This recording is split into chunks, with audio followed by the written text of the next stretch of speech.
Okay, so here we have our two functions, cosine of x, which is down here, and 2 minus cosine x, which is up here. And we set these equal to each other. And so you get, if you move the cosine over and then divide by 2, you would get where is cosine of x equal to 1. And so that's equal at 0 and 2 pi. But you probably already knew that from looking at the picture. This is 0 and this is 2 pi. Okay, so then we set up our integral from 0 to 2 pi, and then we have top minus bottom, so it's going to be 2 minus cosine of x, and then minus another cosine of x dx. Okay, so this is the integral from 0 to 2 of 2 minus 2 cosine of x dx. Okay, so find the antiderivative. We get 2x minus 2 sine of x evaluated from 0 to 2, and this is equal to, now we plug that in, we get 4 minus 2 sine, oh, whoopsie, sorry, this is 2 pi. Oh, glad I caught that one. So this is going to be 4 pi minus sine of 2 pi, which is actually 0, and then minus, if I plug in 0 there, I would just get 0. So this is just equal to 4 pi. Okay, so we're finding the area between tangent of x and 2 sine x from negative pi over 3 to pi over 3. And so if you set these equal to each other, you would actually find that they're equal to each other at pi over 3 and negative pi over 3. And so notice how the functions on top and bottom switch, and so you would have to find, I guess we're sort of skipping step 2. Maybe we should just write it down. So tangent of x equals 2 sine of x, and when you solve this, you get x is equal to pi over 3. Okay, so then your integral, remember, since there's 3 intersection points, we're going to have to split it up from negative pi over 3 to 0. I guess you would have also found 0 as one of the intersection points.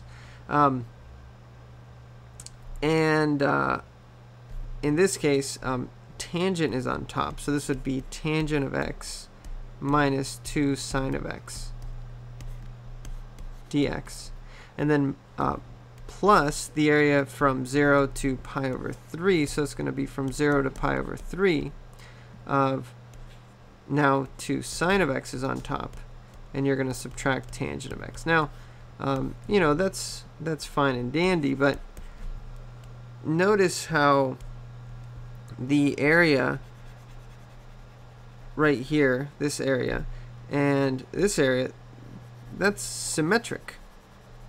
So the area is actually the same. So instead of doing both of these, what's going to happen is you're going to get the same thing twice. Might as well just do twice the integral of one of these two. So let's just say from 0 to pi over 3 of 2 sine of x minus tangent of x. And this will be a lot easier.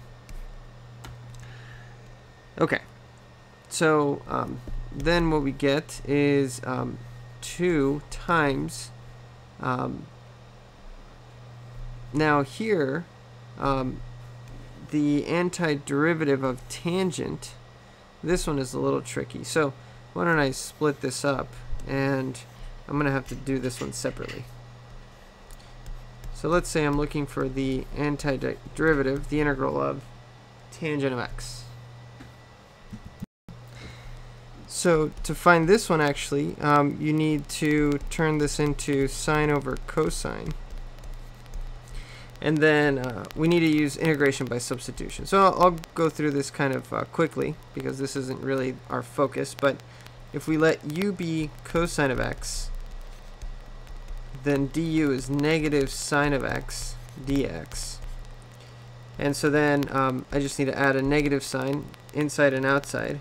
And so we have this right here, negative sine of x dx, that's du. And then down here I have u.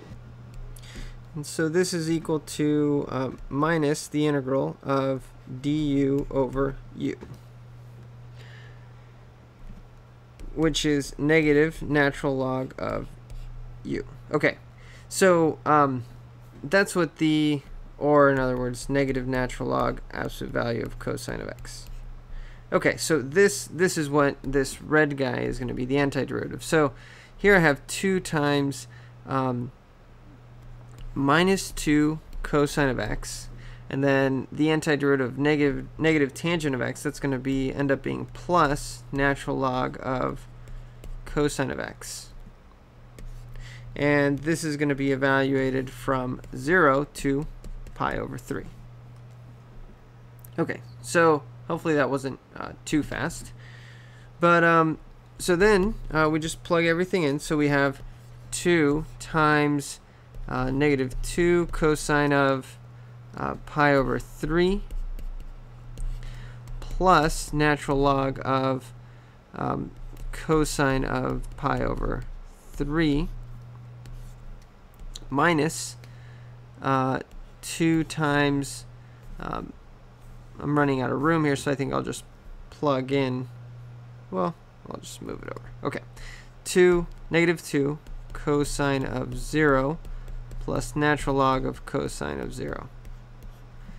Okay, so this is equal to 2 times cosine of pi over 3, that's 1/2, so this is going to be negative 1 plus natural log of 1/2